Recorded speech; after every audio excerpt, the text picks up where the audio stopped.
بيبدأ المسلسل بينا اللي راجعة من مدرستها الساعة 8 بالليل وماشية تحت المطر. بتركب أتوبيس لبيت عمها اللي عايشة معاه. بتدخل البيت وبتكون الدنيا عتمة والأجواء والمزيكا تدعو للرعب، والبيت بيكون هادي قوي وكمان مفيش كهرباء. بتلاقي قطعة بازل غريبة واقعة، وبعدها بتشوف دم على الأرض وعمها واقع ومطعون في رقبته. تقف متسمرة ومش بيبان عليها أي مشاعر. بتوصل الشرطة وبتقدر إن الجريمة حصلت من ساعة واحدة بس، وبيكون في اتنين محققين، واحد مدير الوحدة طاي والتاني ضابط مبتدئ اسمه هان. والموضوع بيبقى صعب على القائد طاي لأن الفقيد كان رئيسه قبل ما يستقيل من الشرطة. في الاسم بيبدأ القائد يحقق مع البطلة وبتكون ساكتة تماما، ولما بيحاول معاها بتقوله ممكن نحقق في وقت تاني لأني مش فاكرة أي حاجة، وملامحها بتكون باردة الصراحة. ومع إن الحادثة حصلت من كام ساعة بس، إلا إن المحقق مش بيضغط عليها، بيقول لها طيب قولي لي اللي حصل قبل الحادثة لو مش فاكرة اللي حصل في الحادثة نفسها. فبتقول له طلعت من المدرسة الساعة 8 ووصلت بيت عمي على 9 تقريبا، وده بيكون نفس وقت الجريمة. وإنها مش فاكرة بعد كده غير إن مدبرة المنزل وصلت البيت ونادت عليها، وجثة عمها كانت قصادها. المحقق هان بيقول للقائد طاي إنه شاكك فيها لأن سلاح الجريمة كان المفك بتاعها، وكمان هي بلغت بعد وصولها بربع ساعة. ولو هنزود عليهم ربع ساعة كمان لو مشيت من طريق مختصر، ده وقت كافي للجريمة. وبيكون حاسس إنها بتتهرب بموضوع فقدان الذاكرة، لكن رئيسه بيقوله إن مفيش أي دليل عليها، وبعدين بيقوله خلاص استجوبها أنت. فبيدخل المرة دي المحقق هان ليها وبيستجوبها لأنه متأكد إنها بتتلاعب، وهو بقى اللي هيكشفها. بيقول لها تعرفي إن عمك اتقتل في نفس اللحظة اللي دخلت فيها البيت؟ هل دي صدفة؟ ومفيش أي علامات مقاومة عليه، يعني غالبا يعرف الجاني وفاجئه بالطعن وسلاح الجريمة عليه بصماتك. فبتقول له ببرود أعرف. طيب تنكري إنك كنت في سكن المدرسة اليوم ده وسبتي بيت عمك عشان خلاف بينكم على السكن؟ لا منكرش. فبيحاول يوترها أكتر وبيقول لها كان في مشاكل ما بينكم على الميراث مش كده؟ لأننا بنعرف إن والد ووالدة ينا متوفين وعمها هو المسؤول عنها. بترد ينا لا كلامك مش حقيقي، وأنا وعمي مفيش بينا أي خلاف على الميراث. بيقول لها طيب أنت اللي قتلتيه؟ بتقول له أنا ما عنديش حاجة أقولها لأني مش فاكرة حاجة. وبعد كده بتطلع من القسم وترجع البيت. بتنام مكان الجثة يمكن تفتكر إيه اللي حصل، ولو هي اللي عملتها فعملتها إزاي. لكنها فجأة بتفتكر قطعة البازل الغريبة اللي لقيتها لأنها الشيء الوحيد اللي القاتل سابه، والبازل بيكون مرسوم عليه ثعلب متنكر في ملابس أرنب.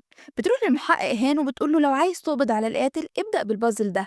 وبتمر 10 سنين بتكون البطلة ينا كبرت وبقت مريبة أكتر من الأول. بنشوفها بتلعب لعبة القفز الحر وبتبقى مربوطة بحبل، بس اللعبة مرعبة جدا، أنا دخت وأنا بس بتفرج.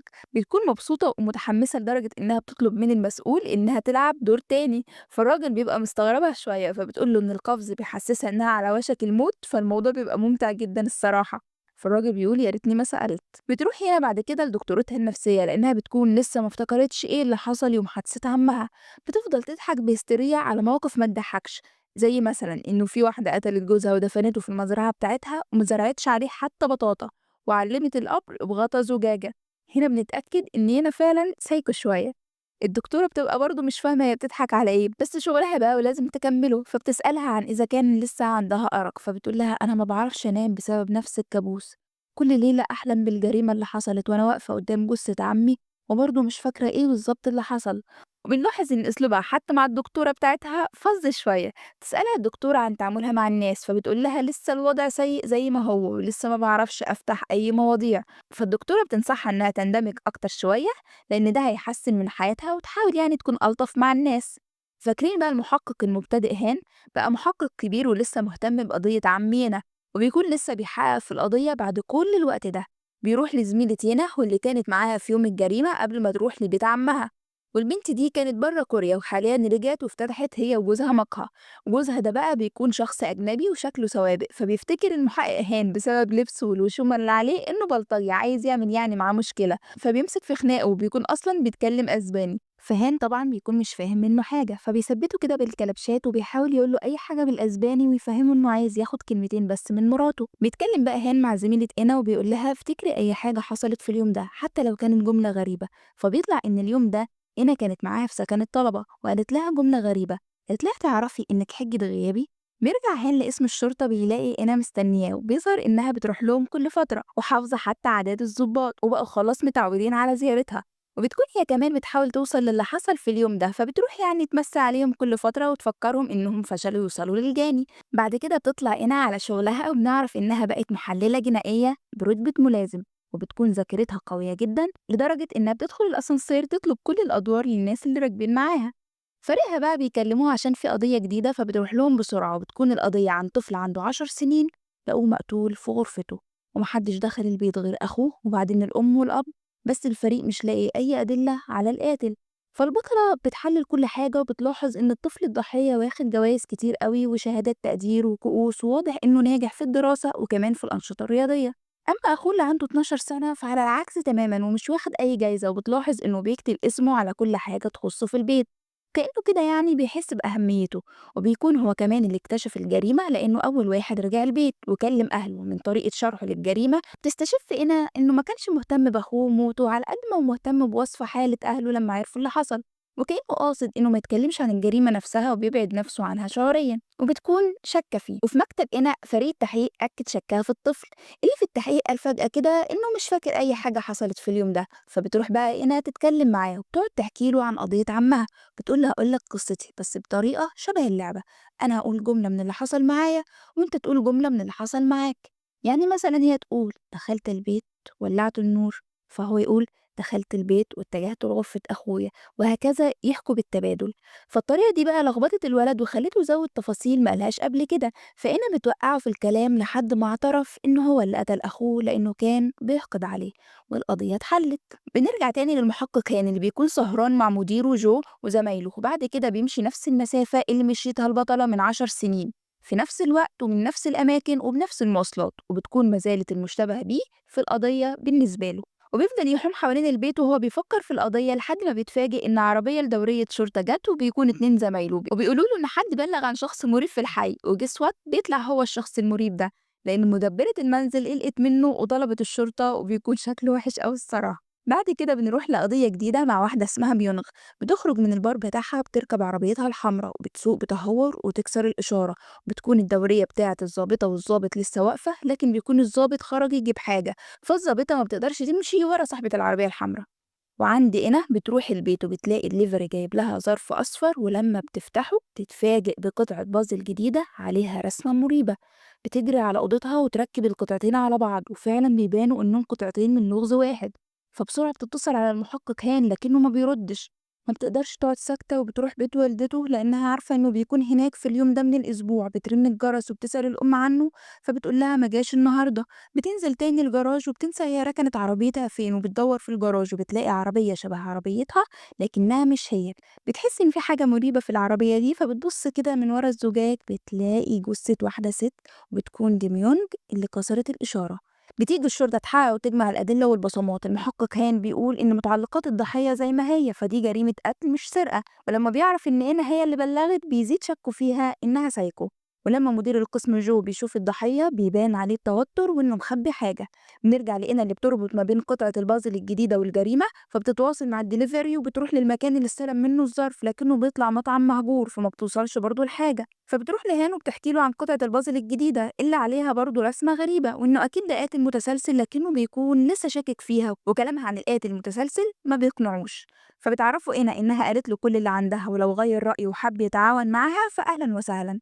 بيروح هان بعد كده هو والمساعد بتاعه عشان يراجع الكاميرات، لكن للأسف عربية الضحية بتكون راكنة في النقطة العامية للكاميرا، يعني مفيش أي كاميرا لقطت اللي حصل. فكلف المساعد اللي مش في دماغه حاجة وواقف ياكل إنه يراجع كاميرات العربيات المركونة يمكن يوصلوا لحاجة. وبعدها بيطلع على دكتورة إنا النفسية عشان يسألها عن موضوع فقدان الذاكرة وقطع البازل اللي إنا بتتكلم عنها ده، وإذا كان الموضوع ده حقيقي. فبتقوله إن مهنيا ما ينفعش تطلع أسرار أي مريض، فبيحبط ويمشي.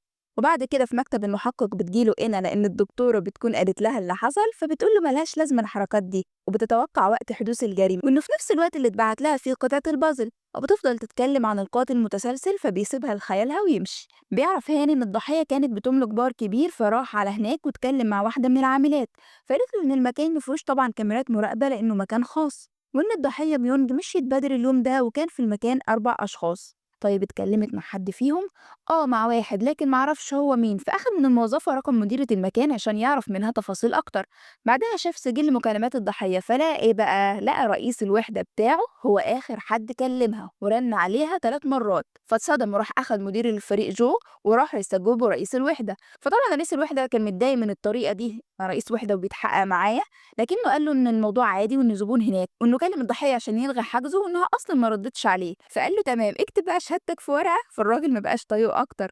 بعدها اتصل بمديرة المكان عشان يعرف منها معلومات أكتر، فقالت له إن زباين كتير عندهم من الشرطة وإن رئيس الشرطة كان في ضابط كمان بيجي معاه. هنا بقى راحت لشرطي على معرفة مع عمها عشان تعرف هل عمها كان يعرف الضحية صاحبة البار ولا لأ، لأنها مقتنعة إن القضيتين ليهم علاقة ببعض. لكن الشرطي قال لها إنه ما يعرفش، فبتحاول هي تدور في متعلقات عمها يمكن توصل لأي حاجة. وعند هان فجمع كل اسامي الضباط اللي ترددوا على البار على سبوره كده عشان يحقق معاهم. فمديره جو لما لقى الوضع كده قال له على فكره انا اللي كنت بروح البار مع الرئيس، وانه ما قالوش عشان ما حبش يشوشر على نفسه. وبدا هان يستوجب الضباط ويسالهم عن علاقتهم بالمكان وكانوا فين وقت حدوث الجريمه. وطبعا ده ضايقهم لانهم في النهايه ضباط والتحقيق زي ده هيضر بسمعه الشرطه كلها. وباقي الفريق طبعا كان بيحاول يلم الموضوع ويعتذروا ويراضوا الضباط. وللأسف الصحافة والإعلام بدأوا يكتبوا عن القضية وعن تورط الشرطة فيها وترددهم على البار وكانت فضيحة.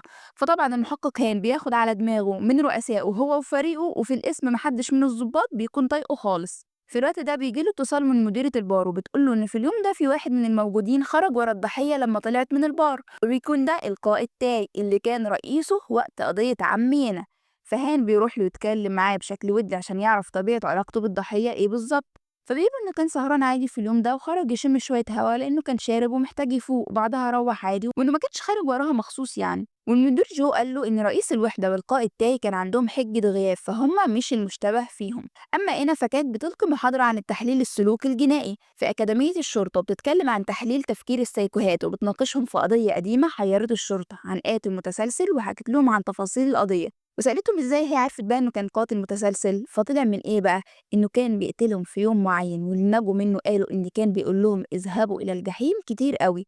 فاليوم اللي هو كان بيقتل فيه ده كان يوم قداس، وكلمة الجحيم دي وصلتها إن الرابط المشترك للضحايا هي الكنيسة، ومن الكنيسة وصلت للمعتوه. وبيطلع إنه فقد ابنه في حريق في المنزل ومراته كانت في القداس في اليوم ده ومتمش إنقاذه، فبيبقى بيكره الستات اللي بيروحوا الكنيسة. بعد المحاضرة قعدت تفكر في قضية عمها وقضية ميونخ صاحبة البار، بتحط نفسها مكان القاتل وبتتخيل إنها بتخنق الضحية، وبتوصل إن اللي جاني ده شخص هادي ومنظم جدا وده بسبب سلوكه في الجريمتين، وإنه كمان كان في عربية الضحية صاحبة البار طول الطريق لكنه كان هادي وثابت لحد ما قتلها في الجراج. بعد كده بترجع بيتها وبتلاقي مدبرة المنزل غفلت كده على مزيكا معينة، ولما إينا وصلت قفلت المدبرة المزيكا، وبتكون المزيكا دي نفس اللي كانت إينا بتسمعها يوم الحادثة وظروف اليوم بيبقى مشابه. فإينا بتفتكر أخيرا إيه اللي حصل يوم مقتل عمها. وهيطلع إن إينا لما راحت لعمها يوم الجريمة بعد ما دخلت البيت وشافت الجثة شافت انعكاس القاتل على المراية، لكن طبعا ملامح ما كانتش واضحة، وإنها من الرعب اتسمرت مكانها عشان القاتل ما يلاحظش إنها شافته، ومن الصدمة أو إحساس الذنب فقدت ذكريات اليوم ده. فبترتاح بقى إنها ملهاش يد في الجريمة. أما هان بيبقى داخل القسم في أمان الله بيلاقي إنا داخلة عليهم وبتجر شنطة سفر، الكل بيبص لها باستغراب، فبتقول لهم أنا الملازم إنا وهنضم لكم في قضية ميونخ صاحبة البار، حد يشاور لي على مكتبي. وبتكون حاجاتها اللي في الشنطة شوية كتب وشمع معطر والمج بتاعها والكريم المرطب كمان. هان بياخدها يتكلم معاها وبيقول لها انت جايه هنا عشان تغطي على جرايمك. هنا انا بس عايزه اقول ان على الرغم من غرابه انا وانها شبه السيكوهات بس هي كيوت جدا، حتى صوتها شبه بتاع الانمي، فهي غريبه الاطوار بس بشكل لطيف. نرجع للمسلسل. إنا بتقول لهان إنها أخيرا افتكرت اللي حصل يوم مقتل عمها، وبتكلمه بعشم كده أو بطريقتها الدبش، فبيقول لها احترمي فرق الرتبة اللي ما بيننا وبيسيبها ويمشي. وبيقوم طالع على رئيس الوحدة عشان يعترض على تعيين إنا، لكنه بيهزقه على الكلام اللي بيتقال عنهم في الإعلان بسببه. وبدل يهان ما تيجي تعترض على تعيين إنا اللي بعتها المركز الرئيسي شوف شغلك أفضل، بيروح هاني يراجع كاميرات المراقبة للمرة التانية وبيلاحظ حاجة مهمة. بيلاحظ إيه بقى؟ إن اللقطات اللي الكاميرا جايبة فيها الضحية قبل ما تركن لما بيعمل زوم على وش الضحية بيشوف إن كان في حاجة على رقبتها، ولما علّى الإضاءة اكتشف إن كان في حد حاطط الحبل على رقبتها ومهددها بيه، وده معناه إن المجرم كان مع الضحية من أول ما ركبت عربيتها. بيروح على مكان الجريمة اللي هو جراج عمارة والدته، بيعيد التفكير في اللي حصل. بيلاقي بنتنا ينا داخلة عليه بسلة فواكه وبتحكي له استنتاجها إن المجرم شخص هادي ومنضبط النفس، وإنه كان مع الضحية من أول ما ركبت عربيتها، وإنه كان بيهمس لها أو بيكلمها طول الطريق. يا ترى قال لها إيه؟ فبيرد هان: قولي لي أنت قال لها إيه؟ قالت له: للأسف المجرم بس اللي يعرف. وبتسيبه وبتروح تخبط على الست الوالدة وبتقول لها إنها صديقته. لسه هان هيقول لها ولا أعرفها، لا مامته فتحت الباب على طول وعزمتها كمان على الأكل. وبدأت إنا تسأل الأم أسئلة شخصية عشان الأم تجاوب بأريحية. إن قالت لها إنها مهتمة بابنها هان. هان قال لها: ما تجاوبيش، دي بس بتحلل شخصيتي على فكرة، وده طبعا حقيقي. لكن الأم ارتاحت وحكت لها عن ارتباطاته العاطفية، وإنه عمره ما جاب حبيبة ولا حتى صديق البيت، إلا مرة واحدة بس جاب صديقه عشان يثبت له إن أكل كله بطعم الكاري. فهنا الدبشة قالت لها: عنده حق والله يا طنط. طبعا هان بيبقى على اخره وبيقوم يمشي، فإنا بتقوم وراه وبتقول له: انا فعلا كنت بعمل كده عشان احلل شخصيتك، لاني محتاجه شخص اثق فيه، لان قاتل عمي والضحيه ميونغ صاحبه البار يعرفني كويس ويعرف خطواتي. فانا هستناك انت كمان تراقبني وتثق فيا عشان نشتغل سوا. تاني يوم في المكتب هان بيلاقي إنا بعتاله رساله: مش بتراقبني ليه؟ ومعاها السي في بتاعها عشان يدرسها كويس. مدير الفريق بيقول لهم انهم اكتشفوا بصمه على المقعد الخلفي لعربيه الضحيه، كانت فاتت المعمل الجنائي اول مره. وإنا بتدخل عليهم بتقريرها وبتوزعه على الفريق، وفي الاجتماع بتقول لهم إن القضية دي لقاتل متسلسل، واللي قتل عمي هو اللي قتل الضحية ميونخ، وبعت لي قطعتين بازل كبصمة ليه. فطبعا محدش بيصدقها والموضوع بيبقى خيالي قوي بالنسبة لهم، ده الفرق ما بين الجريمتين بس 10 سنين. لكنها بتحاول تقنعهم بأوجه التشابه بين القضيتين: واحد، القاتل في القضيتين خلص على الضحايا في محل سكنهم. اتنين، قتلهم بشكل هادي ومنظم. تلاتة، ساب قطع بازل كدليل للفت الانتباه وإنه أكيد بينتقم. حسينا إن الوحيد اللي ممكن يقتنع هو هان، لأنه فضل ساكت وما هاجمهاش زي الباقي. أما رئيس الوحدة فاداها كلمتين لأنه فهم إنها جاية مخصوص عشان قضية عمها وخرافات القاتل المتسلسل. لكن إنا طبعا ما اهتمتش. بيحاول الفريق يوصل لأهل الضحية فبيجيبوا عنوان والدها اللي ما بيردش على اتصالاتهم، وبيكون في مقاطعة تانية. فبيقرر هاني يسافر له، والمفروض المساعد سان يروح معاه. لكنه بيلاقي إنا نطت له في العربية وقالت له: ها بقى، ما بتراقبنيش ليه؟ وأصرت إنها تروح معاه المشوار ده لأنه هيستفيد منها أكيد. ولما وصلوا بيت الأب كان واضح إن مفيش حد هناك، وإن في أظرف وجوابات كتير قدام البوابة. فسألوا جار الأب فقال لهم إنه انتقل من قريب لدار رعاية. ولما وصل هان وإنا الدار، موظفة الرعاية قالت لهم إنه بيعاني من الخرف لا متيسرة، وإنه أوقات بيكون واعي وكويس وأوقات تانية بيكون تايه. البطل دخل لوحده وحاول يسأله عن بنته أو أي حاجة، لكنه ما كانش بيرد خالص. لسه هيسأل جوجل عن التعامل مع مرضى الخرف، لا يانا داخلة عليهم وهي لابسة لبس المدرسة، لأن دي آخر مرحلة الأب شاف بنته فيها قبل ما تسيب البيت. هان لسه هيتريق عليها، لا الأب فعلا تجاوب معاها وافتكرها بنته. فالبطل سابهم سوا وراح يجمع معلومات عن الأب، وعرف إن قريبه اللي ساكن في نفس الحي هو اللي جابه الدار. أما إينا فالأب قال لها: لسه بتحبي الوغد اللي جبتيه ليا؟ بيكلمها يعني على أساس إن هي بنته. فحاولت تتجاوب معاه كده وتسأله عن اسم الوغد ده، لكنه ما افتكرش. قال لها بس إنه كل ما بيشوف وشه بيتضايق. وعدى هان فراح لقريب الأب وعرف منه إن الضحية ميونغ صاحبة البار سابت البيت في الإعدادية بعد وفاة أمها ورجعت بعد 7 سنين، لكن شخصيتها كانت اتغيرت، وكان معاها واحد واخد كده عايزة تتجوزه. فالأب طبعا رفض، ومن وقتها مشيت وما رجعتش تاني. رجع هنا على بيت الأب يقتحمه، لكن لقى حد مقتحمه قبله فحضر مسدسه. لكن اتفاجئ إنها إينا اللي وصلت قبله بتدور على أي معلومة عن الوغد. فقال لها إن الوغد ما جاش البيت غير مرة واحدة، فصعب تلاقي متعلقات ليه. لكن إينا لاحظت إن الأب قال: كل ما بشوف في وشه بتضايق، فده معناه إن ليه صورة في البيت. وبالفعل بتدور في حاجات الابنة وبتلاقي الصورة. رجع له الفريق اللي حرفيا هيدوروا على إبرة في كوم قش، لأن الوغد ده ممكن يطلع من أي مكان في آسيا، مش شرط كوريا يعني، وكمان ما يعرفوش اسمه إيه. لكن البطل بيكلم مديرة البار وبيقول لها: شوفي الصورة اللي بعتها لك، هل ده شخص تعرفيه؟ فبتبص كده وتقول له: أيوه. ولما قابلها حكت له بقى إن الشخص ده جه بعد افتتاح المكان وطلب أغلى مشروب في المكان. وبعدها جه قبل وفاة الضحية ميونغ بشهر وكان شارب ومحتاج فلوس، وكسر المكان وقال لميونغ إن فلوسه هي اللي جابت لها البار والشقة بتاعتها، وإن ميونغ رفضت تبلغ الشرطة عشان كانت خايفة منه.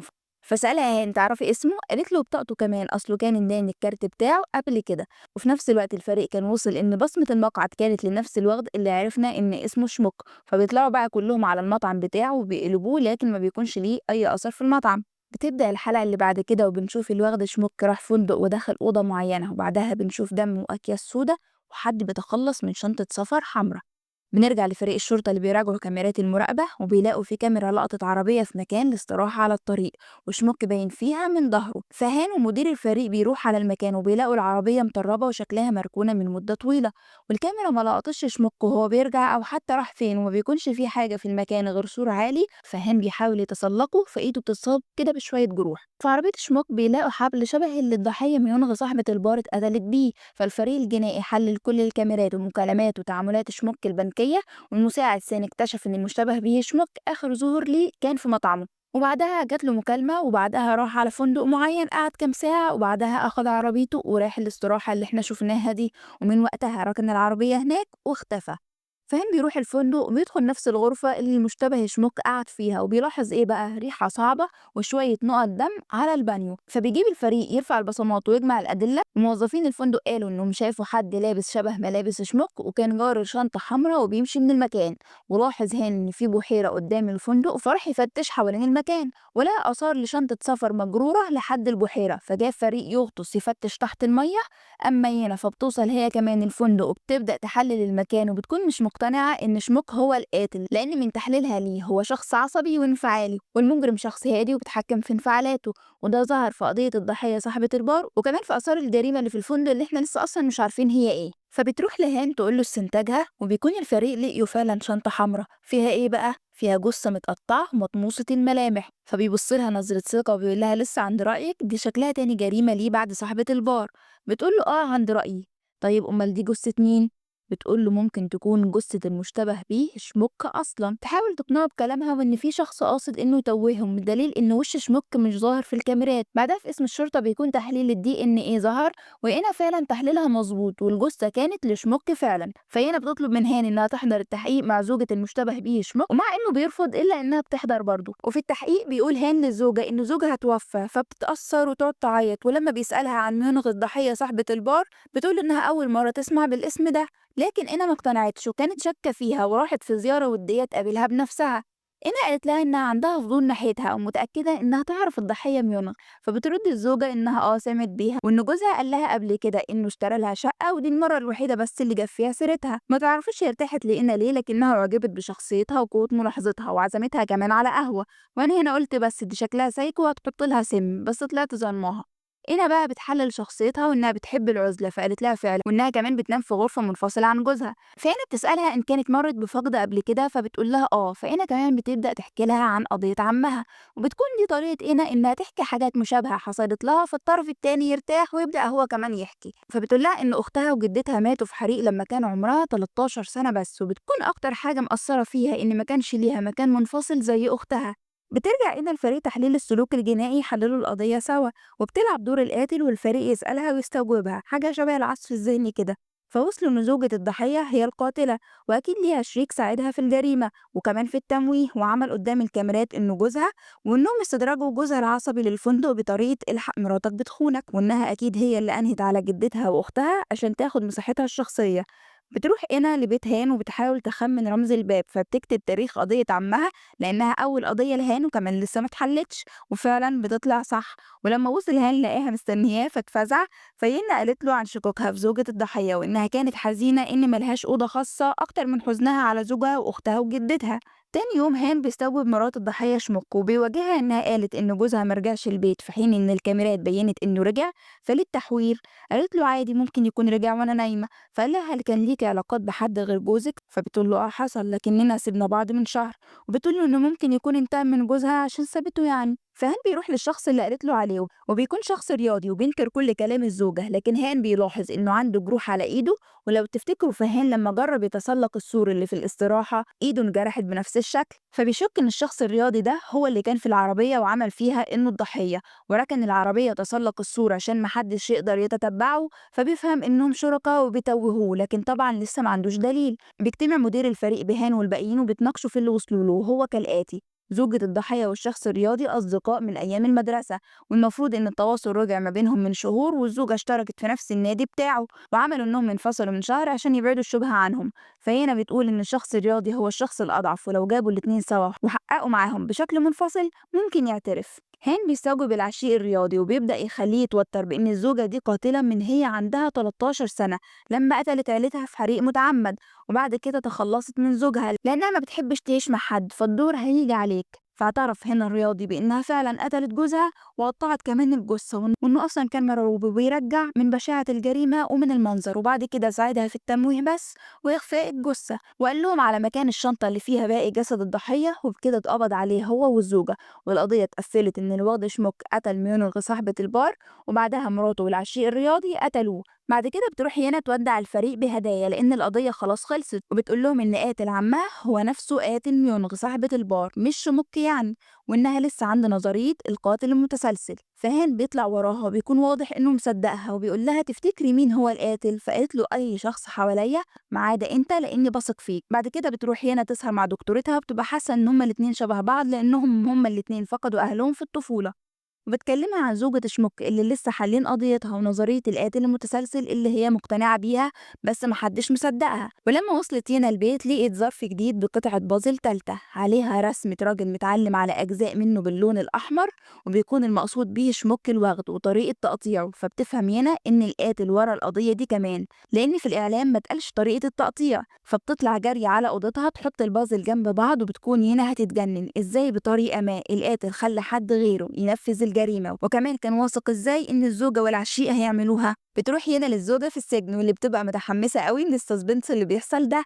هنا بتوريها قطعة البازل لكن الزوجة كانت أول مرة تشوفها، ومن كلام يانا معاها الزوجة حكت لها إنها كانت بتحس إن في حد مراقبها طول الجريمة، وكمان مش فاهمة إزاي لقيوا الشنطة بسبب آثار جرها للبحيرة وهم أصلا كانوا شايلينها. معنى كده إن في حد عمل الآثار دي عشان الشرطة توصل للجثة. بننتقل بقى لقضية جديدة لرجل عجوز مات مسموم أثناء شربه مع أصدقائه التلاتة بمناسبة رجوع الشغل من تاني. بدأ هان هو والفريق بفحص ورفع بصمات مسرح الجريمة، وكان سبب الوفاة جرعة زيادة من النيكوتين في مشروبه. بعدها ينا وصلت ولما دخلت مسرح الجريمة وكالعادة بدأت تتخيل الجريمة بناء على ملاحظاتها، كانت شايفة إن القاتل كمان هنا هادي جدا ومنظم. بعدها بدأ هاني يحقق مع الأصدقاء التلاتة، أول واحد بيكون راحت عليه نومه في السهرة وده كان شاري المشاريب، والتاني روح بدري عشان متخانق مع مراته وده أصلا بيشرب نيكوتين، والتالت هو اللي بيت مع المتوفي وبلغ عن الوفاة. طبعا بيكون مشكوك في التلاتة لكن مفيش دليل قوي على أي واحد فيهم وبيبدأوا يرموا التهم على بعض. أما عند مدير الفريق فأمر فريقه يبلغوا عيلة الضحية، فاكتشفوا إنه ملوش حد وإن زوجته ماتت ومن سنة ابنه كمان مات، وقتها أخد أجازة من شغله وكان لسه يا عيني اللي راجع دلوقتي. بيحققوا مع واحد من الأصدقاء التلاتة تاني لأنه كان مدين للضحية بفلوس فبيقولوا إنه سدد معظمها أصلا فما عنديش دافع، وبيرموا التهم على الصديقين التانيين. ولما هان بيرجع لمسرح الجريمة بيلاقي ينا هناك وبتبدأ بقى تحلل في شخصيات القتلة ودوافعهم. ما بيوصلوش لحاجة وبيرجعوا على بيت هان بتكمل تحليلها وبتقوله إن محدش من التلاتة القاتل، وإن القاتل شخص دقيق جدا ومحضر للجريمة من بدري، وإن ممكن القاتل يكون حب يخلص على الأربعة فقتل واحد وقال التلاتة التانيين يلبسوها. فاتفقوا انهم يدوروا اكتر حوالين القضيه، وهنا بنحس انهم بداوا ينسجموا ويكونوا فعلا تيم واحد. وقتها هان بيقرر انه يستجوب عامل النظافه لانه دخل عليهم اثناء الشرب لكن ما بيكونش عليه اي حاجه، وقال لهان ان اصدقاء المتوفي الثلاثه هم السبب في موت ابنه من سنه. ولما بتروح اينا لدكتورتها بتقول لها حطي نفسك مكان الضحيه وانت توصلي للحل. فبتروح ينا وهان مكان المتوفي وبيلاحظوا انه شخص نظيف جدا ومرتب ومنظم، وان التلاجة متنضفة وفاضية كأنه عارف انه مش هيكون موجود. وقتها هنا بتكتشف إن العجوز هو اللي عمل كده في نفسه وكان قاصد يلبسها للأصدقاء التلاتة. فان بيستوجب التلاتة تاني وبيسألهم إذا كانوا عملوا حاجة للعجوز تخليه ينتقم منهم، فبعد تردد بيحكوله إن ابن العجوز كان شاب مجتهد وإنه راح يشتغل معاهم في الأجازة اللي قبل دخول الجامعة عشان يساعد يعني في المصاريف، فالأندال خلوا العيل ده يشتغل لوحده على آلة صعبة وهو لسه مبتدئ، وراحوا ياكلوا ويشربوا فالولد دراعه حرفيا المكنة قطعته، والملاعين التلاتة فضلوا سايبينه كده من غير إسعاف لأنهم خايفين من المساءلة. وفي التحقيق قالوا إن الولد هو اللي مهمل وطلعوا منها لكن الأب كان كاشف حقيقتهم، وبكده فهمنا ليه العجوز عمل كده لأنه حب إنهم ينالوا جزاهم وكمان يوقعهم في شر أعمالهم ويوقعهم في بعض. وللأسف القضية اتحلت وهنا كان دمها محروق زينا كده، ليه العجوز ما قتلهمش معاه أو كان خطط بشكل أفضل إنه يلبسها ليهم.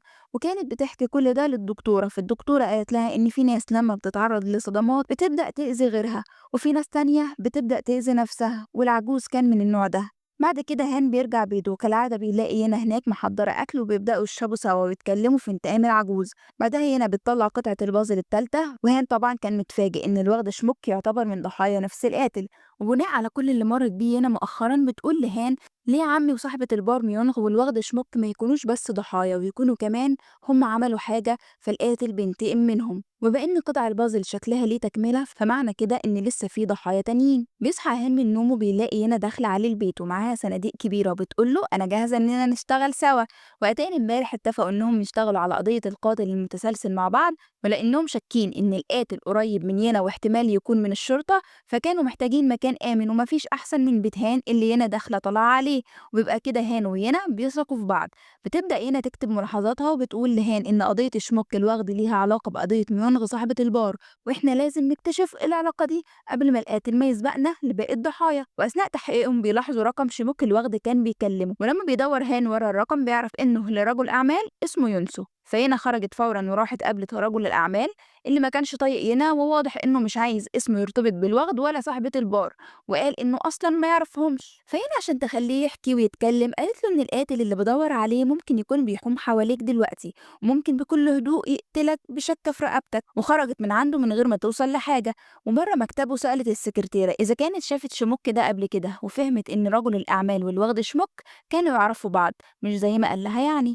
بعد كده هان بيروح لزوجة شموك السجن عشان يسألها عن علاقة جوزها برجل الأعمال يونسو.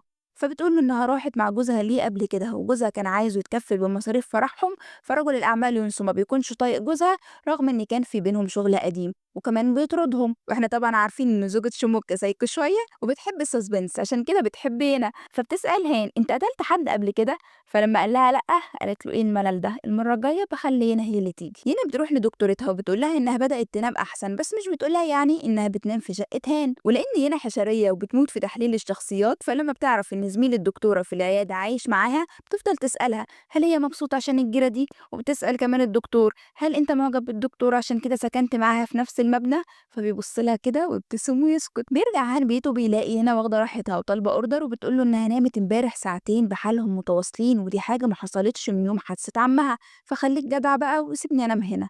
وفي الوقت ده جه لهان مكالمة بتعرفه إن رجل الأعمال يونسو لقوه مقتول في الشركة بتاعته. ولما الشرطة بتحقق مع المساعد لأنه اللي اكتشف الجثة قال لهم إنه كان لوحده في مكتبه، وبعدها هو دخل عليه وافتكره نايم ولما حاول يصحيه مصحيش واتأكد إنه توفى. وبيزود إن رجل الأعمال مؤخرا كان بيخسر وده كان مخليه في حالة سيئة. لما عينا بتوصل بتكتشف إن رجل الأعمال يونسو مات بشكة إبرة في رقبته زي ما هي قالت له قبل كده، وده معناه إن القاتل مراقبها ونفذ كمان خيالاتها. هان وينا بيبقوا شاكين في كل الناس لدرجة إن هان مش بيشارك مديره جو بالمعلومات اللي عنده. وفي أثناء انتظارهم من نتائج التشريح بيوصل لهم ظرف أصفر بقطعة بازل رابعة. هان وينا بيركبوا سوا العربية وفجأة ينا بتسيبه وتنزل جري وبتروح البيت تحط كالعادة الأربع قطع بازل جنب بعض وبتلاقي بخلاف رسم الضحايا في رسم في الخلفية يشبه الملاهي. هان بيوصل لها وبيقول لها إنها لازم تاخد بالها أكتر من كده لأن إحنا خلاص عرفنا إن المجرم مراقبها. فبتقول له ما تقلقش القاتل عايزني أحلل الجرايم واكتشف اللغز فمش هيضحي بيا. ينا بقى بتعمل بحثها وبتوصل لملاهي شبه اللي في الصورة بالظبط. ولما بتروح بتلاقي العامل بيقول لها إن الملاهي دي هتقفل قريب رغم إن بقالها 33 سنة. فبتسأله إذا كان حصل فيها حوادث مؤخرا فبيقول لها لا حتى قبل كده ما حصلش فيها أي حادثة. أما هان فكان بيتكلم مع سكرتيرة رجل الأعمال يونسو وبيوريها صور مسرح الجريمة يمكن يكون عندها أي ملاحظة، لكن اللي بيكون عنده ملاحظة هو المساعد بتاعه سان بيقول له إن كان في منديل قماش هو متأكد إن شافه في مكان الحادثة ومش موجود في الصور دي. فمعنى كده إن في حد تلاعب بمسرح الجريمة، والسكرتيرة بتقول له إن يونس الضحية مش بيستخدم المناديل دي أصلا فده كده بتاع القاتل، وبيكون شاكك في الاسم بتاعه طبعا. ورغم كده بيتكلم مع مديره جو وبيحكي له اللي حصل وبيتفقوا إن الموضوع ما يطلعش ما بينهم لحد ما يفهموا في إيه. بالليل هنا بعتت عنوان شقة 5802 في مبنى المدينة الهان، ولما راح لقاها مقتحمة برضه شقة ميونغ وبتفهمه إن الشقة دي كانت الشيء المشترك بين الضحية ميونغ صاحبة البار وشموك الوغد ورجل الأعمال يونسو. كلهم قعدوا فيها في أوقات مختلفة. ينا بتكون لسه بتفكر في موضوع الشقة وإنه يونسو أول واحد امتلكها وإنه اشترى في نفس المبنى اللي هو مبنى المدينة ده 13 شقة. منهم الشقة اللي عليها اللغط 5802، أما ال 12 شقة التانيين فأهله أخدوهم. أما شقة 5802 فبعد شهرين بس باعها لشموك، وبعد شهر بس شموك باعها لحبيبته اللي هي في الوقت ده يونغ صاحبة البار. بتفكر ينا والمحقق هاني إن أكيد الشقة دي كانت نوع من الرشوة بينهم للتغطية على جريمة معينة، وفي نفس الوقت الشقة دي ضمن نطاق الاسم اللي المحقق نام عم ينا كان فيه، فممكن يكون ساعدهم إنه يغطي على جريمة معينة وعشان كده اتقتل مع الضحايا.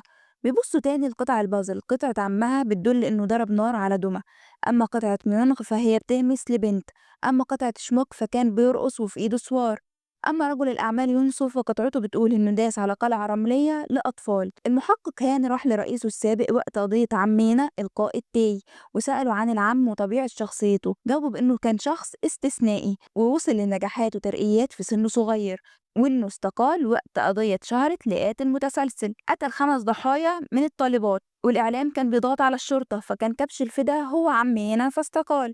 بنروح لينا وبتكون في جلسة علاج، بتقول للدكتورة إنها حابة النهاردة تتكلم عن عمها، وبتفكر هل كانت مغطية عينيها عن الحقيقة وإن ممكن عمها ما يكونش الشخص اللي هي عارفاه. ولما خرجت من عند الدكتورة قابلت الشرطية اللي كانت موجودة وقت قضية ميونغ صاحبة البار، وبتكون بتتعالج عند الطبيب اللي في نفس العيادة لأنها حاسة بالذنب من اليوم ده، لأنها لو كانت عملت شغلها ولحقت الضحية عشان تجاوزت السرعة يمكن ما كانتش ماتت. إينا قالت لها إنك هتحسي بالذنب شوية لكن بعدين هتعرفي إنه مش غلطتك وغالبا ما كانش القاتل هيسيبك لو كنت لحقتيهم. المحقق هان ويانا بيدوروا في أرشيف القضايا عشان يشوفوا القضايا الخاصة بعم يانا واللي ممكن يكون تستر فيها على مجرم.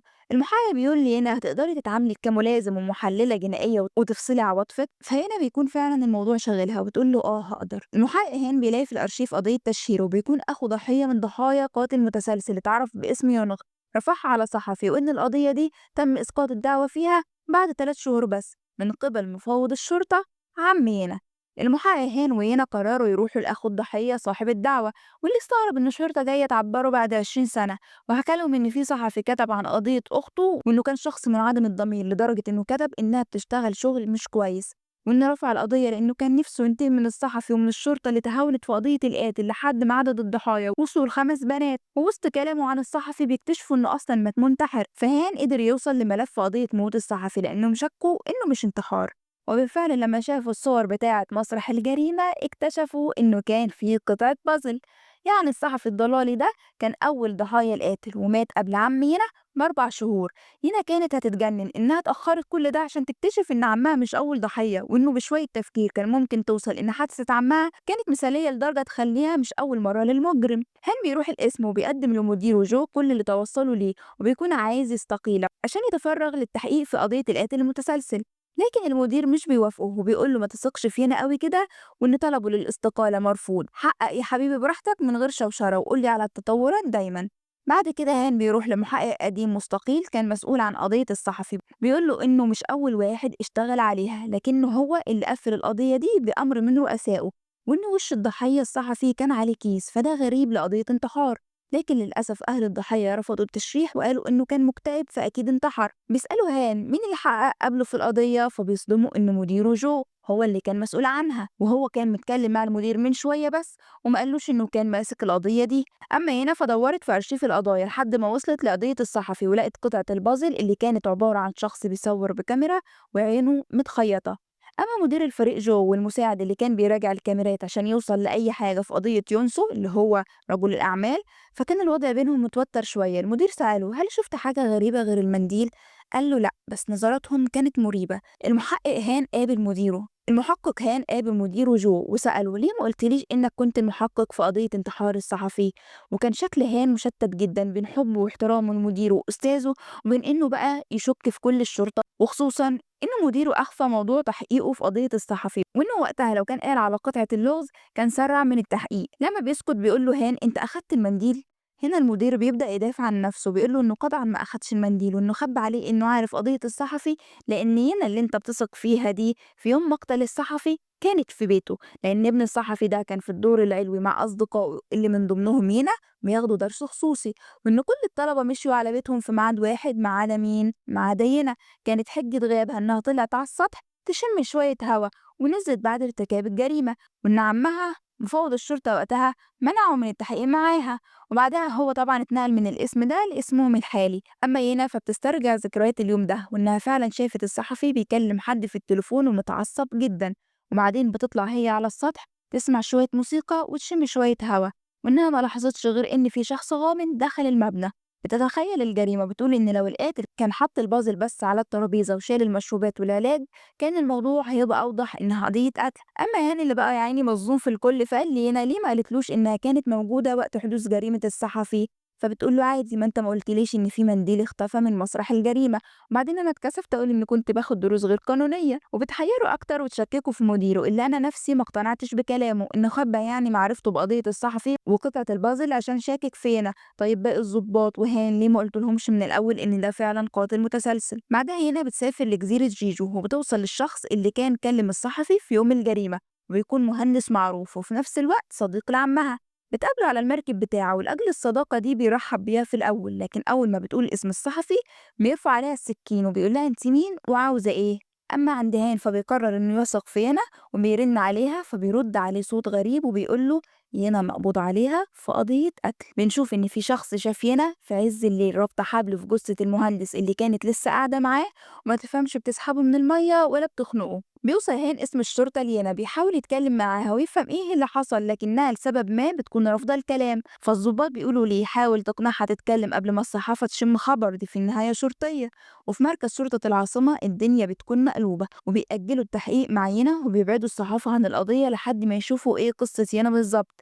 بيروح ليها مدير قسم التحقيق جو والقائد يانغ وبيسألوها مخبية ايه، فبترد بسؤال للمدير جو ما تقولي انت الأول مخبي ايه. وبيكون القائد مش فاهم منهم حاجة. الشرطة مقلوبة وبيحاولوا يشوفوا حجة غياب ليها وهي واقفة زي ما انتم ما شايفين كده. وفي نفس الوقت الدكتورة النفسية وزميلها بيكونوا في ندوة في جزيرة جيجو برضه، وبيكون الدكتور بيتكلم عن مريض نفسي قتل والده. بيجي للدكتورة اتصال من هان وبتعرف اللي حصل، فبتروح هي وزميلها لينا يتكلموا معاها، لكنها مش بتقول لهم أي حاجة مفيدة وبتدي للدكتورة قطعة بازل تديها لهان. بنلاحظ إن الدكتور النفسي شكله مريب ومتوتر. بيدخل هان لينا وبيقول لها لقيت القطعة إمتى وإيه معنى سكوتك ده وعايزة توصلي لإيه بالظبط. بتقول له هتعرف لما أخرج، بتديله بطاقة الجراج كانت ركنت فيه عشان يتأكد من حجة غيابها. بيجتمع رئيس قسم الشرطة والمدير جو والقائد تي وبيعترفوا أخيرا إن يانا عندها حق ودي قضية قتل متسلسلة، وعدد الضحايا 5 أشخاص أو 6 لو هنحسب الوغد شموك. في طريق هان ويانا للرجوع بعد خروجها بتقوله إنها حصلت على قطعة البازل وهي راكبة تاكسي، وإن معنى كده إن القاتل مازال متفوق عليهم ومراقبهم بينما هم لا عارفينه ولا عارفين هدفه ولا غيته، وإنها عملت نفسها مش شبه بيها عشان متأكدة إن القاتل مش عايزها تتمسك دلوقتي وأكيد هيحاول يخرجها. وكده القاتل واحد من الأربعة اللي جم يزوروها. بتروح هنا العيادة وبتقعد على المقعد المخصص للطبيبة بتاعتها وبتبدأ هي تستجوبها. مش غريبة شوية إنك كنت في جزيرة جيجو في نفس وقت الجريمة؟ طيب مش غريبة إنك فضلتي دكتورة المريضة صعبة زي طول الوقت ده؟ والدكتورة بيبان عليها عدم الراحة وبتقول لها كان عندي فضول أعرف ذكرياتك. بتقول لها ليه؟ هو أنت كنت جزء من الذكريات دي؟ وبتسيبها وتطلع على الدكتور لكنه ما بيكونش موجود. أما عند هان فبيدور ورا مديره جو وبيوصل للاسم اللي كان شغال فيه من 10 سنين قبل ما ينتقل للاسم بتاعهم، وبيدردش مع الضابط هناك عن المدير فبيقول له إنه كان شاطر لكن غريب وكتوم جدا، وفي أي خروجة ليهم بيتحجج بإنه عنده ميعاد مع أخوه. وهنا هان بيتفاجئ لأن المدير جو متربي في ميتم. بيقول له الضابط لا يا عم كان ليه أخ بأمارة إن يوم قضية قتل القائد يون اللي هو عمنا المدير كان سهران معايا لكنه سابني فجأة وراح لأخوه، والحانة اللي احنا كنا فيها كانت قريبة من بيت القائد يون، فلقيت الشرطة ملت المكان والمدير وقتها رجع وكان شكله في حاجة شغلاه. وبيكون الوقت من الحانة لبيت العام مفوض الشرطة يكفي لارتكاب الجريمة. أما في مركز الشرطة فالقائد تي صديق عمي بيتعين المحقق الرئيسي لقضية القتل المتسلسل، وبيجمع فريق كبير من ضمنهم يانا وهان ومدير الفريق جو، وبتشرح هنا للفريق القضية وقطع البازل. والقائد بيقول لي إن على الرغم إنها قريبة أحد الضحايا وإن ده مخالف للقوانين إنها يعني تكون في التحقيق، إلا إنها هتفضل معاهم لأنها أول واحدة اتكلمت عن القضايا المتسلسلة. بتسهر هنا مع هان وبتقوله اللي حصل في جزيرة جيجو إن الضحية المهندس لما قالت له عن قتل الصحفي وشموك الوغد ويونغ قال لها إنه يعرف التلاتة، والشيء المشترك بينهم هو مبنى المدينة، وإنه هو اللي صمم المبنى ده فأكيد دوره جاي، وإنه عمها ليه علاقة بالموضوع برضه بس مش بيفسر لها أكتر من كده. بنروح لهان وهو بيقول للقائد تي عن شكوكه ناحية مدير الفريق جو، وبعدها القائد بيجتمع بباقي الفريق وبيتكلموا عن علاقة الضحايا بمبنى المدينة، وهان ما بيكونش حاضر الاجتماع ده. بعدها بنشوف هان قدام القسم وبيكون المدير جو في انتظاره، وبيكون المدير عارف إن هان بيدور وراه فبيقول له: أنت بتشك فيا؟ أنت بتشك إني القاتل؟ لكن هان ما بيجاوبوش. وبالليل لما يانا بترجع بيتها بتلاقي المدير مستنيها فبتقول له بكل صراحة: اوعى تتهور، المكان مليان كاميرات. فبيسألها إن كانت شافت حاجة في يوم مقتل الصحفي اللي هو أول ضحية لما كانت على السطح، فبتقول له إن الموضوع بقاله سنين فهي مش فاكرة. أما عند هان فبتأكد إن المدير كان في جزيرة جيجو يوم مقتل الضحية المهندس بتاع المركب، وكده هان قدر يربط بين كل جريمة وبين المدير جو، لكن كلها فرضيات يعني مفيش دليل. فبيطلب من المساعد سان إن تعمل له جلسة تنويم ويرجعوا ليوم مقتل رجل الأعمال يونسو والمسرح الجريمة والمنديل. وبيكون سان في الأول مش فاكر حاجة، والمحللة الجنائية بتحاول تخليه يفتكر مين أخد المنديل، فبيفتكر ببطء إن الشخص ده كان لابس كذا، كان لابس ساعة. وبعدها بيفتكر إنه كان مدير الفريق جو. بيروح له هان فبكل هدوء المدير جو بيطلع له المنديل من جيبه وبيقول له: المدير أنا القاتل في كل القضايا دي. فبيحط هان الكلبشات في ايده وهو متأثر وسط صدمة زمايلهم. بيبدأ هان التحقيق لكن الموضوع بيكون فوق طاقته، ده ليه 10 سنين أستاذه. بيقول للمدير: ليه قتلتهم وليه بتسلم نفسك وانت حتى ما انهيتش اللعبة؟ المفروض ان اللغز مكون من 9 قطع، يعني هتقتل 9. بيرد: مش هقول اي تفسير غير في حضور الصحافة. بيروح فريق التحقيق لبيت المدير لكن بيلاقوا مراهقين كتير قاعدين فيه، فبيرجعوا الاسم وبنعرف ان المدير باباه مات وامه هجرته وهو صغير وتربى في ملجأ، وحاليا سايب بيته لأولاده وبنات الملجأ اللي فوق 18 سنة لأنهم بيمشوا من الملجأ بعد السن ده. فتفتكروا واحد في طيبة بهاء سلطان ممكن يقتل 6 أشخاص ويبقى ناوي على الزيادة؟ ولو هو فعلا قتلهم فأكيد عملوا حاجة كبيرة لا تغتفر، وده بيكون برضه تفكير هان. نرجع لنا اللي بتوصل لنزل بسيط ويكاد يكون قذر. المدير جو هو اللي اداهم عنوانه عشان ياخدوا السمكة الأليفة بتاعته، وكان عايش فيه. وبيكون في صور كتير للمدير مع أطفال الميتم وجوابات شكر كتير من الأطفال للمدير جو على رعايته ليهم. بتروح ينا وهان للميتم وبيقابلوا صديق المدير بيقول لهم إنه أكتر شخص داعم للأيتام، وإن المدير جو دخل الشرطة عشان كان عايز يوصل لشخص معين لكن ما قالهمش مين الشخص ده. بيرجع هان للمدير ومعاه قائمة ب25 اسم يتيم هو بيرعاهم، وبيقول له: أنا متأكد إنك بتعترف عشان تحمي شخص منهم. بيحاول يضغط عليه بإن الأيتام بيتحقق معاهم وإن في 3 ضحايا محتملين ما يرضوهوش إنهم يموتوا، لكن ما بيرضاش يعترف وبيقرر طلبه للصحافة. بيقول إن الوقت بينفذ، أرجوكم هاتولي الصحافة. وبنكون مش فاهمين ليه مصر على الصحافة ووقت إيه اللي بينفذ. بيقول هان وينا للقائد تاي إنهم متأكدين إنه بريء وإنه بيحاول يحمي حد عزيز عليه، فبيقرروا يخرجوه، خصوصا إنهم اتأكدوا إن وقت قتل يونا صاحبة البار هو كان في الميتم، ووقت موت يونسو رجل الأعمال هو كان مع المساعد سان. أما هنا فبتروح للدكتور النفسي وبتاخده في جولة بالعربية لأنها بتكون شاكة فيه، وبتفضل بقى ترغي معاه على أمل يقع بالكلام أو تحلل شخصيته. بيفضل هان حاطط المدير جو تحت المراقبة وهو متأكد إنه عارف إنهم بيراقبوه. بيفضل المساعد سان ماشي وراه وبيبلغ هان بتحركاته وبيقول له إنه رايح مقاطعة معينة، فبيجهز هان إنه يروح وراه ويراقب بنفسه.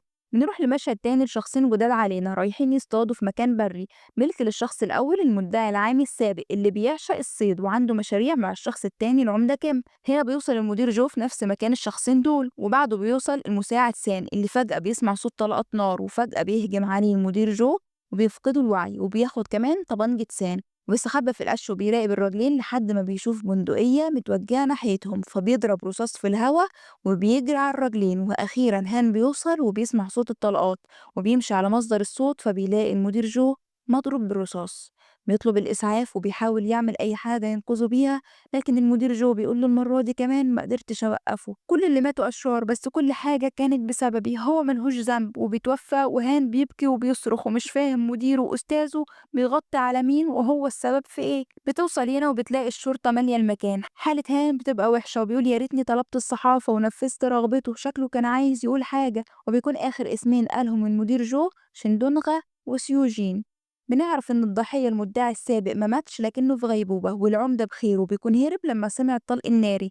أما هنا فسربت اللغز للإعلام وشكلها هتتعلق من رئيس الوحدة. وبينما هان في المستشفى بيتابع حالة الضحية السبعة، المدعي السابق بتتصل بينا وبتبلغه إنهم تلقوا القطعة السبعة، والمرة دي القاتل بعتها للإعلام على الرغم من إن الضحية ما ماتش. وفي اللحظة دي الضحية بيتشنج ويموت. بيموت الضحية السبعة المدعي العام السابق، وهان وهنا بيروح القناة اللي تلقت البازل لكن كالعادة مش بيوصلوا لحاجة. عندي هنا بتروح مسرح الجريمة وبتقول إن أكيد المجرم يعرف المدير جو وحاول يخليه يعيش، وللسبب ده ساب النائب العام عايش وأنهى عليه في المستشفى بعدين. وعند هان بيتوصلوا إن الضحية مات مسموم وإن القاتل أكيد ليه خلفية طبية. طيب بما إن القاتل حد قريب من هنا وليه خلفية طبية، تفتكروا يكون مين؟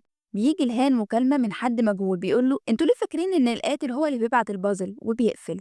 الشرطة بتتبع مكان المكالمة وبتكون كابينة عامة، ومن كاميرا عربية بيعرفوا ان الدكتور النفسي هو اللي كلمهم. ان أما ينا فبتكون بنت اللعيبة في زيارة للعيادة نشرت مفتاح شقة الدكتور اللي بتكون مليانة لوح بتحمل توقيع اتش، وفي نفس التوقيت بيكون موجود بشكل مموه على واحدة من البازل اللي معاها حرف الاتش. بتكلم هان وبيكونوا هما الاتنين شاكين انه الدكتور مش القاتل لكنه يعرف القاتل. طيب مين تاني ليه خلفية طبية ويعرف ينا من 10 سنين؟ الدكتورة النفسية. بتراجع ينا في دماغها كل كلام ومواقف الدكتورة معاها، اللي من ضمنهم مرة قالت لها جريمة عمك مش هي المهم تعرفي هو ليه اتقتل. وهي خارجة من بيت الدكتور بتلاحظ ان بيت الدكتورة بابه مفتوح، بتدخله بيكون مكان غريب مليان عرايس ولعب وحاجات شكلها قديم ومرايات كبيرة، وهناك بتلاقي الظرف الأصفر واللغز الثامن، يعني في ضحية تامنة، ويعني برضو ان الدكتورة هي اللي عليها العين والنني، وانها عارفة ان هنا هتقتحم شقة الدكتور وتعمدت تسيب باب بيتها مفتوح. واللغز المرة دي الملك على العرش بس جسمه بيكون شبه الضفادع. في القسم هان بيحقق مع الدكتور وبيعرف منه ان اللي طلب منه يرسم مجموعة الألغاز هي الدكتورة النفسية. بتدخل عليهم هنا وبتوريه اللغز الثامن يمكن يكون عارف معناه. طبعا الشرطة بتبدأ رحلة البحث عن الدكتورة وتتبع كاميرات المراقبة، وفي الأثناء دي بيعرفوا إن وزير سابق مفقود. بتتكلم هنا مع الدكتور اللي بيكون فعلا مش مصدق إن الدكتورة زميلته ممكن تعمل كده، وبيقول إنها شخص وحيد جدا وللمفارقة إن أقرب شخص ليها هي ينا. وقال معلومتين كمان، الأولى إنها في فترة الجامعة أجلت سنة لسبب غير معلوم، والتانية إن الضابطة اللي أحيانا بتروح العيادة ليهم تبقى صديقة دراسة للدكتورة. وسؤال الضابطة قالت إنهم مش مقربين، كل اللي تعرفه إن أمها تخلت عنها في مدينة الملاهي وهي عندها 7 سنوات، وإنها اتربت في ملجأ. بتبحث هنا على الأطفال اللي فقدوا في الملاهي في الوقت ده، وبتلاقي إعلان عن طفلة مفقودة فعلا لكن اسمها مختلف. اللافت في الإعلان كان وجود كلمة سيوجين. فاكرين الاسم ده سمعنا فين؟ بيروح عن الميتم وبيسأل صديق مديره جو اللي توفى مين الشخص اللي المدير كان بيبحث عنه، وبقى شرطي مخصوص عشان يلاقيه. فقال له الصديق طفلة كان بيشتغل في مطعم أمها اللي موجود في سوق شندونغا، واسم المطعم سيوجين. فاكرين الاسمين دول اللي قالهم المدير جو قبل ما يموت؟ طبعا الأماكن دي كانت من أكتر من 20 سنة، عشان كده المدير قال الاسمين لهان وهان معرفهمش. وإن زي ما غالبا توقعتم المطعم اتهد واتبنى فوقيه مبنى المدينة، وكمان الأم ماتت في حادثة من 20 سنة. فبنرجع بالزمن للوقت ده وبنلاقي الواد شمك وصاحبة البار ميونغ بيقنعوا أصحاب المطاعم في السوق ومن ضمنهم أم الدكتورة إنهم يبيعوا الشركة هتطور المكان، والأم بتكون رافضة لأن عندها أمل بنتها ترجع فخايفة تغير مكانها. والمدير جو وقتها بيكون شخص غلبان جدا وبيشتغل مع الأم في المطعم. وبيظهر الواد التالت يونسو رجل الأعمال وهو بيقول لشمك يطردهم ويهد المكان بأي شكل، فبيروح شمك وهو معاه بلطجية كتير يهدوا المكان على دماغ الناس اللي فيه. والشرطة بتكون قابضة وساكتة وعلى رأسهم عمينا وبتتفرج، والمكان بيولع بالمولوتوف والبنزين على الناس والناس بتحاول تهرب. وشموك اللي صدق من سماه واخد بيضرب فيهم هو وعصابته، وبيمسكوا المدير جو يموتوه من الضرب. وشموك بيضرب الأم اللي بتكون رافضة برضه إنها تسيب مكانها لحد ما المكان بينهار، فجو بيحاول يهرب، أما الأم صاحبة المطعم فالمكان بينهار عليها، وعلى آخر لحظة شموك بيهرب من النار ويسيبها. وكل ضحايا اللغز ومن ضمنهم المهندس اللي بنى المكان بيكون عارف بالحريق وبياخد مركب رشوة فبيكون ساكت، وكله بيشرب شاي بالياسمين. الوزير السابق والمدعي العام وعمينا والوغد شموك وينغي صاحبة البار ورجل الأعمال ينسو. أما الصحفي فبيكتب إن صاحبة المطعم الطماعة هي اللي افتعلت الحريق اللي ماتت فيه، والإمتى هنسكت على الطامعين أعداء التطور، وبتشيل الليلة. بنشوف المدير جو من 10 سنين بيوصل للدكتورة بنت صاحبة المطعم وهي طالبة، بيديها منديل والدتها وبيعرفها إنها ماتت. بعدين بنروح لينا وهي في البيت، بتطلع لها الدكتورة من المكان اللي كانت مستخبية فيه يوم مقتل العم، بتقول لها لو عايزة توصلي للضحية التامنة تعالي معايا. فبتروح ينا معاها على أمل إنها ممكن تنقذ الضحية، وبترمي الدكتورة تليفون ينا وهان بيكون مش عارف يوصل لها، وبتقول لها إنها توقفت عن القتل لمدة 10 سنين بعد ما خلصت على الصحفي وعمها لأن محدش كان بيلتفت للألغاز اللي بتسيبها، وهي غرضها الأساسي غير الانتقام إن الناس تعرف هي بتنتقم ليه. وإن يوم مقتل رجل الأعمال يونسو لما نسيت المنديل المدير جو عرف إنها القاتلة وراح لها وكان مستعد يتحمل جرائمها لأنه حس بالذنب إنه عرفها حقيقة موت أمها. لكنها رفضت. الشرطة طبعا بتكون بدأت تبحث عن ينا، وبيتوقع هان إن الدكتورة أخدتها لمبنى المدينة، وبيكون عنده حق وهم هناك فعلا. وبتقول الدكتورة لينا إن في شقة رقم 5802 هتلاقي قطعة اللغز الأخيرة. بتروح ينا جري الشقة والشرطة بتكون وصلت، ولما ينا بتمسك اللغز بيكون متشخبط عليها، وبنلاقي حد وقع من فوق المبنى قدام هان بالظبط. بيطلع هنا السطح وبيلاقي هنا هناك، وبيكون قلقان عليها جدا، وبتديله هنا القطعة الأخيرة وبيحاولوا يفكروا معناها إيه. بيرجعوا البيت وبيحاولوا يفسروا معنى القطعة الأخيرة، يمكن يوصلوا للدكتورة أو ينقذوا آخر ضحية. في الوقت ده بيكلموا المساعد سان وبيقولوا إن الكاميرات جابت إن الدكتورة اتجهت لدار جنازات، والدار دي فيها جثة المدير جو. فبيتجه هان هناك، أما ينا فبتروح للملاهي. بيتأكد هان إن الدكتورة كانت هنا فعلا، لكنها وقفت شوية وبعدها مشيت. أما ينا فبتلاقي الدكتورة فعلا في الملاهي مستنياها، وبتفهم ينا إن الدكتورة نفسها هي الضحية التاسعة. بتحاول تقنعها إنها ما تعملش كده، لكنها بتكون متدمرة من كل اللي مرت بيه هي وأمها. وبتحكي قد إيه كانت بتيجي الملاهي يمكن تقابل أمها، وكان نفسها بس تقول لها قد إيه كانت مستنياها وما نسيتهاش، لكنها ما كانتش فاكرة مكان المطعم بسبب صغر سنها. بيوصل هان وبيرفع عليها المسدس عشان تسلم نفسها، لكنها أصلا ناوية تموت. المكان بيكون متغرق بالبنزين، وفي لحظة بترمي الولاعة وبتقف وسط النار زي التمثال في الدقيقة 32 من الحلقة الأخيرة لو حد حابب يشوفها. وبتكون نفس موتة والدتها، وبتسأل ليه ممكن نقتل إنسان عشان نبني مكان يسكنه إنسان تاني. وبينتهي المسلسل. أولا كل سنة وانتوا طيبين. أنا لسه عاملة القناة جديد، وحابة إن انتوا تبدأوا معايا المشوار بتاعي وتدعموني بسبسكرايب وكمان لايك. ولو حد عنده أي تعليق أو أي كومنت عليا إن أنا أعدل طريقتي في أي حاجة، ياريت تكتبولي في التعليقات.